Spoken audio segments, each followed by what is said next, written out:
I call to order the work session for the town of New Windsor for October 21st, 2024 versus approval of minutes from the September 16th, 2024 work session meeting that Dana has emailed out to everybody.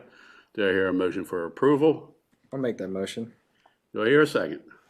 I'll second the motion. We have a motion, a second, to approve the minutes from the September 16th, 2024 work session meeting. Any comments or questions? All those in favor signify by saying aye. Aye. Those opposed, so carried. New Windsor Fire Department siren on Town Hall property at 211 High Street. I've asked Tom to talk about the importance and different aspects of the fire siren. As we all know, everybody, when they move into town, is not used to the siren. Once it removed, don't know why we have it. So, Tom, I'll give you the floor. It's always strange talking in a microphone when you don't hear. And there's no. Mayor, members of the council, my name is Tom Coe. I reside at 303 College Avenue. I'm a past chief and current board of director for the New Windsor Volunteer Fire Department, located just up the street at 101 High Street. Here tonight to talk, as the mayor said, about the siren, but before I get into the siren, I think it's really important that I share some background information on the organization, how it provides service, and then tie it directly in to the functionality of the siren. So the New Windsor Fire Department was organized in 1909, which predates, pretty sure, most of us. It was organized due to some history of large fires in the area. And due to inactivity, the participation in the organization kind of fizzled through the 20s and 30s, and it was reorganized in 1948. The siren that's on the building attached to us here actually came not long after the 1948 reorganization in an effort to draw firefighters from their homes, from their businesses, into the fire station to respond in apparatus. The fire department's evolved our services over the years. In 1983, we added an ambulance. A few years later, upgraded that ambulance to paramedic level services that we currently have today. In the year 2000, the New Windsor Fire Department started hiring part-time emergency services providers to help the volunteer staff at the station. And that was really just because of the evolution of the emergency medical services demands, our call volume going up, the turnaround time for calls really starting to affect local business owners and workers who were leaving their business during the day to help staff emergency response in the town. When we moved to our new station in 2005, that coverage modified to 24 hours a day and has really stayed the same through today. So today, up at the fire station, our fire apparatus is staffed by volunteers, primarily who respond from their home or business when we get a call, and an in-station emergency medical service crew of 2 personnel who are paid for by the volunteer corporation with some support from the county. Moving forward in the future, you've probably seen some news articles. Carroll County government has taken over the staffing responsibility of 10 of the 13 departments in the county that provide emergency medical services. We expect sometime in December, January timeframe that those employees who are currently corporation employees will be replaced by county EMTs, paramedics, and I'll actually put an engine driver there around the clock as well to help support the volunteer mission. I've been a member of the fire department and an active responder since 1993, and in the mid-90s, I think our average turnout per call has been 17 people per call. Unfortunately, just like every other volunteer organization who has staffing constraints, our volunteer participation is down significantly. I can't give you that exact average, but everybody that shows up really counts towards making the minimum threshold for emergency response. So we're really working hard to make sure people are coming in for calls and need every mechanism possible to ensure that happens. In the late 70s, early 80s, technology evolved in Carroll County, and we started issuing out firefighters these pagers.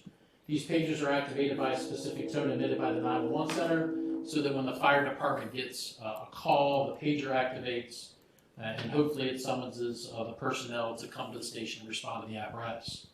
Nothing is fail-proof, and actually there's a large portion of our town that has frequency interference with the frequency that our paging system in Carroll County operates off of. We've historically had radio experts and engineers in to try to figure out the source of that radio interference, but we have not been able to figure that out. It doesn't happen across the whole town, but there's a section from High Street that spans the lower end of Church Street that our members that are in those areas, their pagers were not officially reliable. So come, I guess really the next big transition in fire station alerting was alphanumeric pagers. Everybody remembers when they came out. Got to spell things with numbers and send messages. Well, we use those to leverage response and send text messages for notifications as well. And smartphones with various applications parse that data when it's sent out and give them to responders through various applications. Again, trying to evolve with technology. The issue with that is most of those are email server based, so the technology leaves our computer-aided dispatch system, which happens to set just up the street, go through email servers on the old World Wide Web, and land at people's smart devices. The problem with that is if email server crashes, we lack network connectivity for whatever reason, and that message doesn't leave the communications center, that means that text message is either delayed or not received. So our backstop for emergency alerting, even in 2024, has been our house siren. Now let's go back about 5 years to 2019. Based on in-station staffing of our emergency medical services units that I shared before, we'd actually stopped blowing the house siren for emergency medical services dispatches. Our fire station runs between 800 to 1,200 emergency medical services calls per year, and that immediately, in that action, to try to be sensitive to the needs of our community, stopped the siren from blowing about 800 times a year. It still blows for any time a piece of fire apparatus goes on a call, and some would ask, why is that? Why is that important? Well, we talked about radio system interference in the town on our paging system. We talked about the possibility of email service interruptions with our text notification system. And then quite frankly, there's times that people just don't have any of these devices with them. Whether they're mowing the yard or at their swimming pool, sometimes the fire siren is still today in 2024 what lets responders know, hey, you need to get to the fire station now. Somebody needs help. The conversation of the siren, its effectiveness, the fire department's leveraging of technology is not a new conversation that we're not unfamiliar with. But the fire department as a whole really strives, through the service we provide, to be a good neighbor. So we are aware that the conversation's resurfaced again, and the fire department has not taken a hard stance on the topic, other than the fact that it's important for the community to know that that siren is still important to our operational proficiency and ability to turn out folks. There are citizens in town that don't know that it's volunteers that still respond from home or from work to staff the fire engines that they see leaving that fire station, which is a pretty amazing feat when you think about it. You know, we've got 5 minutes to get from our house to the fire station to get on the street to get to that emergency. That's a pretty big ask of our folks to make those turnarounds that quick. Beyond notifying the volunteers, there's always been a presence and a purpose for that siren beyond the responders going to the station. And that's been very evident through our water main construction project. That siren lets folks know that are in town that, hey, volunteers are coming to the station. And more importantly, the flagmen that are trying to work the streets, allow them to prepare for apparatus that might be approaching them. So in the end, that's my 8-minute synopsis of why the siren is important to the fire department. But I think it's important for the town, the council, the citizens to know that while it is very crucial to our operational performance, it is a conversation that we're willing to endeavor in to make sure that we're providing good prompt service, but at the same time still being a good neighbor. So I'm glad to entertain any questions. Any questions of the council? None? All right. Thank you, sir. Appreciate it. I do want to say thank you, though, because I appreciate people who get out of their bed in the middle of the night to help our neighbors. It's really our privilege to help provide service to our neighbors. I mean, obviously, I do this in other fashions in my life, but it's very special to be able to do it to the people that we've grown up with, people that have mentored us, the town that we live in. So we appreciate the opportunity to provide the service. Thanks, sir. All right. How to allocate $1,000 from county tourism discussion. Councilwoman Schultz, I think you want the lead on this. So just to recap on this, there's a group in Carroll County that's called the Carroll County Downtowns Group. It's an economic development group that has a representative from most of the towns in the county. And they get a $10,000 grant from tourism every year to have different events. You all are familiar with the passport that happens at the holidays. There's other things that they do, like help have a table in MML and things like that. This year, a specific portion of the funding has been allocated to give each, I think we must be getting a bigger grant. Each town is being given $1,000 to do something that promotes the town. So we just need to sort of think about what we want to do and how we want to spend that money. There's things that tourism does that already helps the county, like the town, they promote events in their calendar. I think I talked about for the 250th, there's going to be a special page on the website, talks about historical sites in each town and that kind of thing. Just for Dana's purposes, the way this would work is we would have to spend the money, get an invoice, submit it to actually Melissa Thorne, who's the Westminster Economic Development person who's going to coordinate. She would get the invoice through tourism and reimburse New Windsor.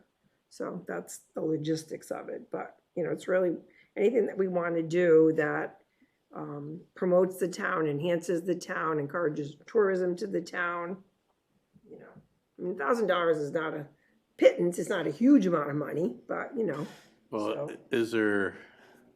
This is basically for tourism, not for economic development, but. Yeah, I think there's times when those are connected, though. Yeah. But is there something that the Heritage Committee could use? We talked about the painting on the wall. Mm-hmm. We also had the project down at the bathhouse. And I know we were gonna use the park money for, Project opens. but I didn't know if maybe either that or something at the Dealman. Well, we're probably gonna, Gary just refreshed my memory because we got Project Open Space for this park, right, the Fountain Park. And we talked about there might be further things that we wanted to do there and maybe do another grant in a few years. But one of the things that I think would be nice would be to have some historical signage around town. Mm-hmm. That's one thing. That's one of the thoughts that I had, Kim, was I was curious if we could create some kind of permanent sign that would go in Fountain Park that depicted some of the history of New Windsor, those kind of signs that you've seen in other towns that, just have 3 or 4 pictures of old stuff that Like we have at the other park, basically, because we have something like that at the other park. Yeah. About a pamphlet with a walking tour. Yeah. When does this have to be spent? This fiscal year, so Okay. June 30th, yeah, we've got plenty of time.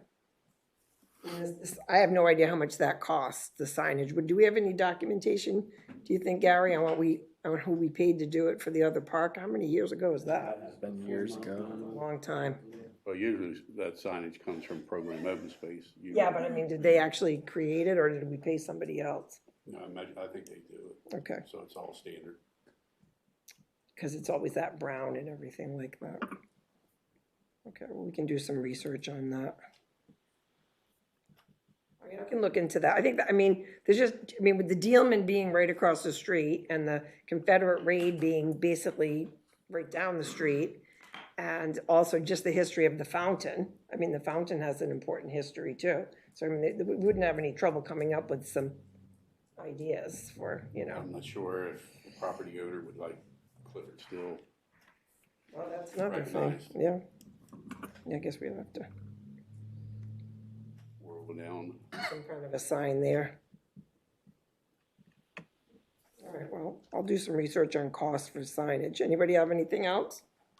I would just say the bathhouse if the sign's only $500, we could do it. Where are we with that grant? What happened? I forgot. Remember we put in for It's the, open space. Yeah, it's still waiting, right? Yeah, that we put in for 3, I think, yeah, we on did. that last 'Cause application. one of them was one of the rec areas, and I forgot what the third one was. Basketball. Basketball and something else. Lighting. But you could do you could do a sign. Well, it'd be nice to have signage down there, because we're just basically dealing with drainage down there. That was and some landscaping, but a sign for the bathhouse would be nice too. Okay. What about a solar light for the New Windsor sign coming into town? Oh, that's a good idea. Would be too. So the Brotherton Service Center has one, and it's really nice, so we can talk to Ed Paulsgrove and see where he got it. Okay. All right. That's good. I'll send an email. Enough? That's a good start. All right. I'll get you the $1,000. Yeah, we'll spend it. We'll have it ourselves. I wasn't worried about us spending it. Public Works Director update. Good afternoon, everybody. I wanted to provide a few updates.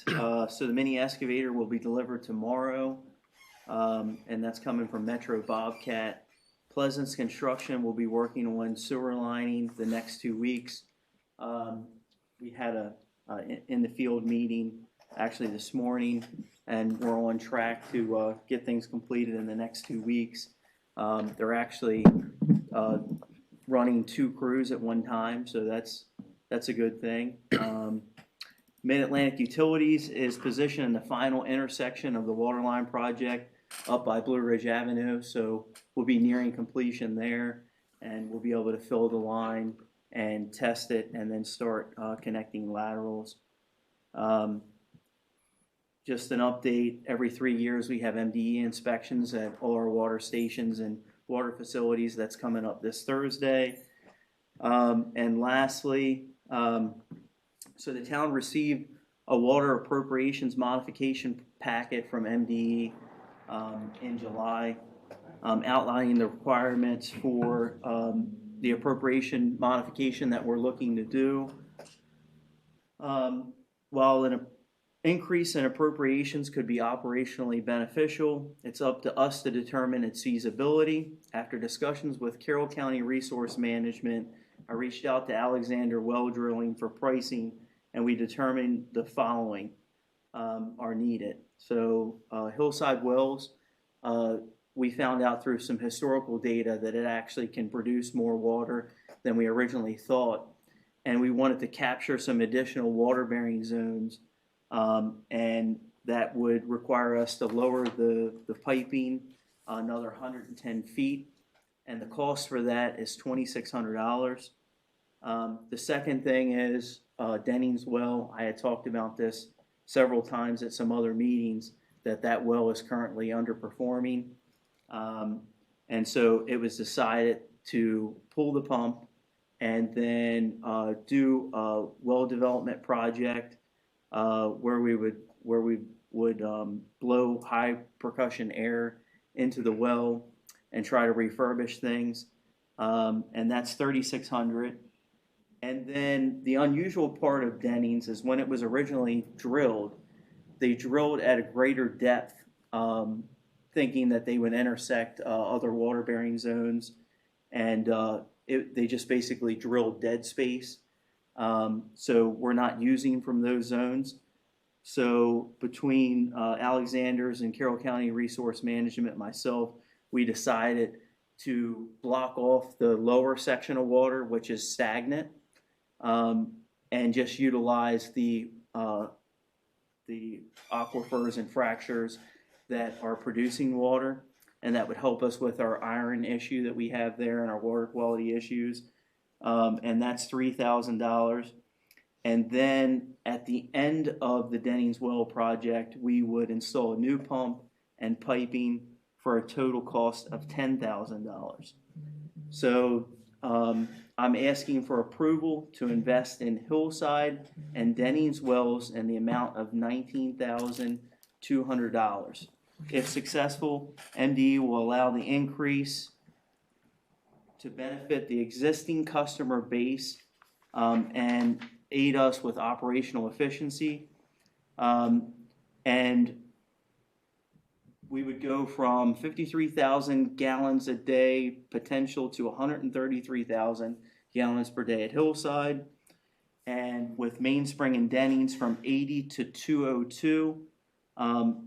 And part of this modification would also require us to connect MS5 and then bring Atlee Well online. So this would be the first step to make an investment in water sites that we have now and make them more productive. This would just come out of the capital. Could we use ARPA for it? Gone, yeah. Completely spent? Yeah. Okay.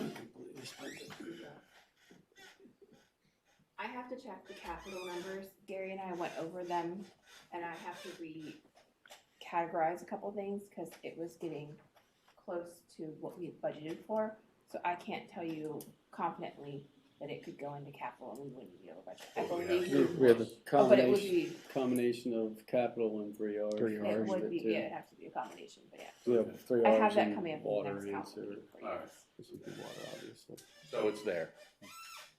It's just a matter of where we're pulling it Well, from. You'll have to split it. Yeah. I think that's a huge improvement. So, yeah.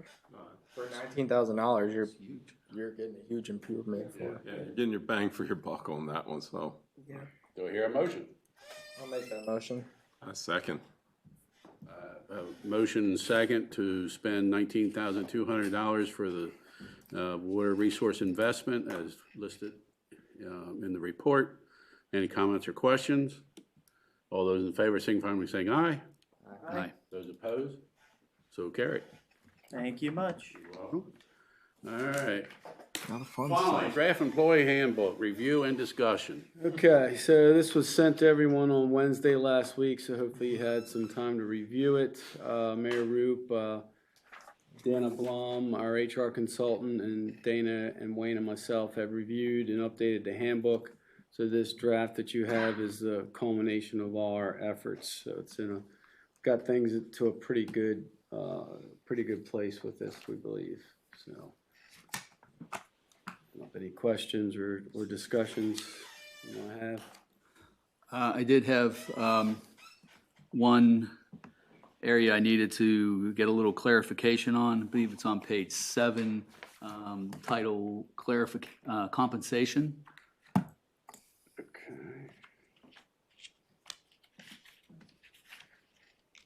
Which part? First paragraph, last sentence, states upon approval of the town manager, a new employee may be paid at a higher rate. That section, that paragraph talks about if we're hiring a new employee, the mayor and council comes up with establishing a salary level for the position, and the new employee will be paid at a rate within that established range. So I guess depending upon their qualifications and things like that. And that's all great, I get that. I don't understand what it means by upon approval of the town manager, a new employee may be paid at a higher rate. Yeah, does that mean within the range, or? We're outside of the range. You can clarify that, I guess. Upon approval of the town, I would say it would be within the range. We can add it within the acceptable range and within It's budget. within the range. I get that. I was, it's not clear if it was like outside the range, then I would think obviously if someone came in with that kind of experience that we needed to modify that it would have to go back to the mayor and council to broaden the range or to tell the person they're too qualified for the position. You have to modify the budget because we had budgeted a certain amount for the position, so, yeah. Okay, we can modify that statement. Yeah, it needs to be cleared up. Other than that, I did read the whole document. I thought it was good. I didn't have any other thing that I thought was left open or unclear. Anyone else?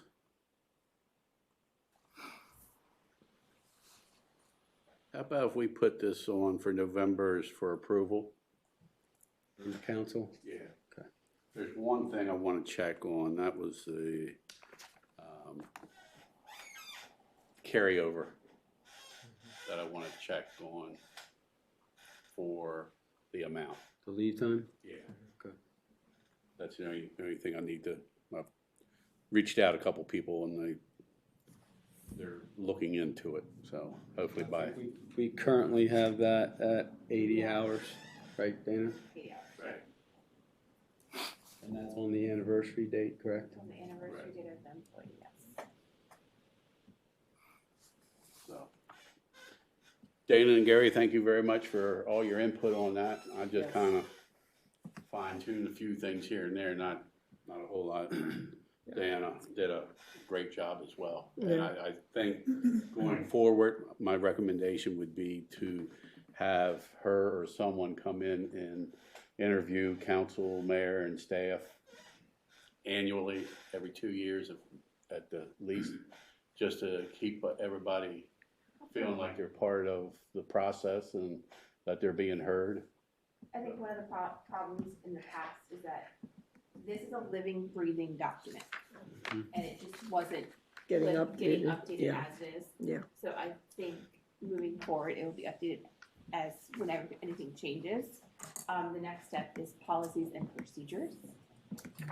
Give me a couple moments on that one. And job descriptions are coming up, yes. Right, because there was a few things anyway that were in the handbook that she just recommended they be policy and Right, not in the handbook, so it just Right. makes it a little cleaner. Yep. So, She recommended an actual policy procedure handbook, so we're gonna tackle that on that next. so thank you everybody on that, and we'll just have that for approval. Okay. In case anybody has any other questions, but I just want to check on that one, over the amount of hours, so. Just let me know if that changes for November council. And then just the Snyder Summit deeds, we received 3 deeds from the developer's attorney. Town attorney Ostrander has reviewed on behalf of the town. The deeds include the storm drain easement, Town View Circle roadbed, and stormwater management facilities. And all 3 deeds need to be signed by Mayor Roop and Attorney Ostrander. And once they get signed, then I believe Michelle will record them on behalf of the town. So we'll be taking over the roads and those easements and the stormwater facilities. And then we got one deed was for a storm drain easement. So I just want to let you all know, and Mayor has those to sign. Yeah, signed them. And then just upcoming meetings for the rest of the year, the Wednesday, November 6th council meeting, Monday, November 8th work session, Wednesday, December 4th council meeting. I will be out of town for that. Monday, December 16th work session, and then the January 25th council meeting falls on New Year's Day. yeah, I had noticed that too. I was like, I don't think we're gonna be meeting that day. We're gonna reschedule that meeting. And then we also have does the January holiday fall on work session? Yes, I think it does, the 20th. Yeah. President's Day Yeah. and Martin Luther King birthday, those 2 months in a Yeah. row. So And next we're year. gonna do a combined meeting. I don't know how much we're gonna have going on that month. You gonna be here for the November 18th work session? Councilwoman Schultz? Vice Yes. President? Okay, Yes, you're not gonna be I will here. be out of I will town. be here, yes. I will be out of town that day. Okay. All right. Anything else, sir? That's all for me. All right, and just a little update on Streetscape. Gary and Dave, I think you got the emails that the progress meetings, well, one came out that there was insufficient funds, including that, from State Highway Administrator, our project manager. And I'm like, wait a minute, that funding for the engineering was approved 1.4 million or something years ago. So don't tell me that there's insufficient funds for design. So I called her up and she said that she had already had a phone call from her supervisor, and that was not the right verbiage. That the correct reason is that they have to get a federal funding paperwork done by the end of the year, so that when they have these meetings, they can get reimbursed. So what upset me more than anything is we met with them on October 24th, 25th, whatever it was, or Wednesday, whatever, no, September, what was it? September, whatever it was, the 25th, September 25th. And then the 4 high-ranking state highway administrators never said a word about this federal paperwork that needed to be done. And then at the MDOT tour the next day, nothing was said about it. And then basically 5 working days later, we get this, that it's gonna be delayed for 2 months, at least 2 months. And I called Scott, and he was very understanding of that. One, it looked dysfunctional on state highway administration when 4 high-ranking people didn't know about this. I said, there's a lack of communication that's unacceptable. And I mean, he couldn't disagree with anything. I said, you know, the funding for the project was funded years ago. I'm not so sure why it's being held up now. So, and I'm not sure why we have to have virtual meetings, Gary. I'd like to see them in person here. So I don't like the virtual meetings like that. So, you know, so I'll keep you all posted, but I let them know I was not happy that it's going to be delayed. The worst thing about it, and even if they were ready to shovel dirt tomorrow, they wouldn't have it ready for next October when the wall's going to come to town and there'll be tens of thousands of people here and they're going to see horrible streets and sidewalks. So that's on them, but it's going to look bad on us. So. Did you contact Scott and Andrew? Who'd you contact about it? Scott. Scott, okay. Yep. He apologized and everything, but, so. Anybody have anything else? You have somebody there? Steve Rubrock, 136 Church Street. All right, give me a microphone. I don't need it, I'll talk about No, you need it for the TV viewers. Just for the. Online stuff. State your name and address, please, sir. It's on, thanks. My name's Steve. I live at 136 Church Street, right behind Town Hall. And I'm here to address the air raid siren. Mayor Root, you called me personally and told me you were going to move it 250 feet to the firewall. Tawnytown, Union Bridge, Hampstead, Westminster, Manchester, Reese, Sykesville, Gamber, Winfield. Barely ever, every once in a while, seldom, never, didn't know there was one. Maybe a couple tests here and there. New Windsor, 1,237 times in the last 20 months. This number does not account for the times it went off when I was home or unable to document it.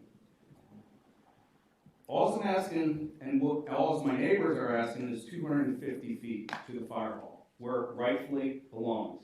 Despite the insurance, the siren remains in the current location, and its constant blaring is causing irreversible damage to my health and my hearing and well-being for our community. The siren is not just an annoyance, it's a form of torture. Sleep deprivation, as we know, is recognized as a form of torture.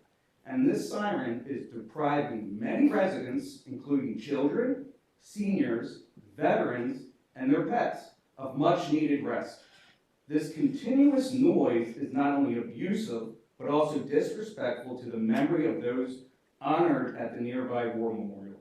Let me be clear, we are not asking for the siren to be silenced.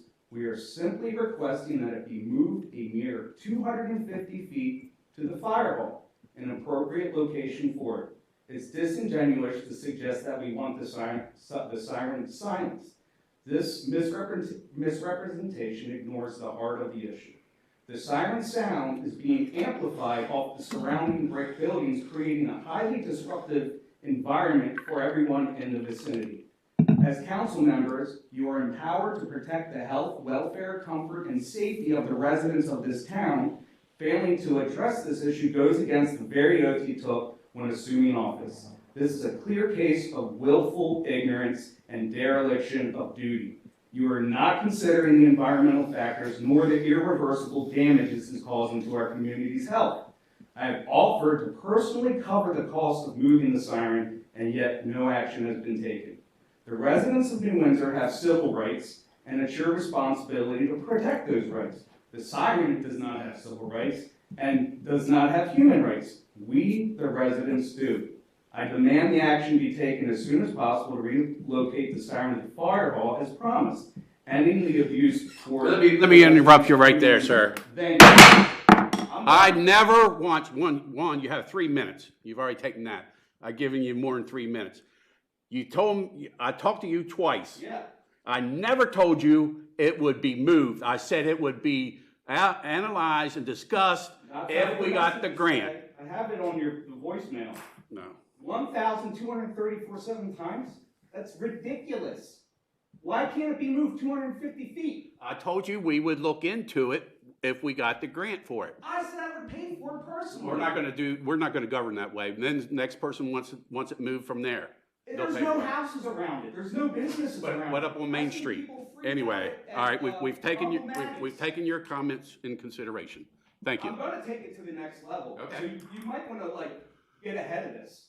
You We know, are. it's a win-win for everybody if it's on top of the fire hall. Why isn't it on I top of told the you we fire would hall? know by the end of this month, early November, if we are getting the grant. Why isn't it on top of the fire hall in the first place? That building's abandoned. It needs to be rehabbed, and that could take years. So why isn't it on top of the fire hall? This is the only fire hall in the state that doesn't have that siren on top of its building. And I told you again, we will look at moving it at that time. And you were agreeable to it. I said I would pay for it, and you never gave me a time limit the first time you called me. Oh, yeah. No, I said you just October, said, "Can we get the November." grant?"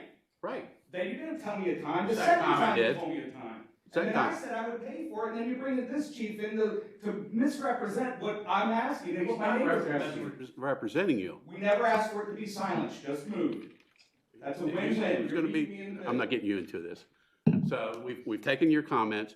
I think it's very disrespectful in you to say that we're dereliction of duty. Has anyone served in the military in here? Any hands? So how the hell would you know what I'm going through on a day-to-day basis? Have you made any fire calls?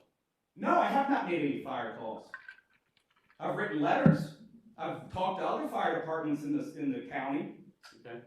Why is this one blaring at 1,247 times? And that's conservative because that doesn't even count the times I'm not home. You blast it on holidays, weekends, whenever. And a lot of times, I don't even hear the trucks leave. I don't hear the sirens go.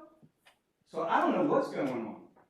And you're not even taking consideration of how it reverbs off the bricks. And the fact that it's right next to a veteran memorial, what if a veteran wants to pay his respects? And then the thing blasts off, and you got a medical emergency on your hand.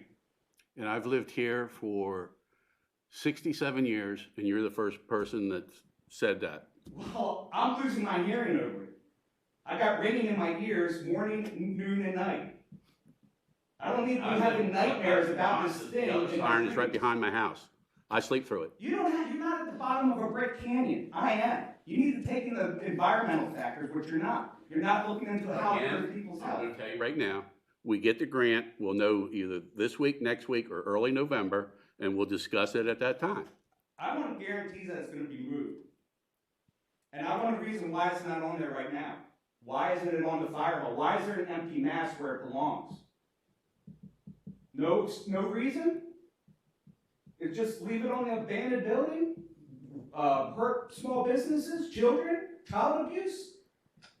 I'm not going to get into child abuse. That's unacceptable. No, it's not. Yes, it Because is. I've Yes, seen it is. try. You have anything else to say? Yeah. You got 60 Show some seconds. respect to You the got 60 veterans and seconds. people of this town. You got 60 You're seconds. causing irreversible damage, you're hurting people, and you need to move it 250 feet. Because I'm not going to stop here. Okay. So, any excuse of why it's not on the fire hall? It's 250 feet. Everyone will still be able to hear it, and you won't be hurting residents. Because it serves a purpose here. It'll serve the same purpose 250 feet away. And I told you when we would look at Well, I'm moving it. asking why it's not on there. It's never been discussed, that's why. You've said many times that people have complained about it in past meetings. Just sirens, period.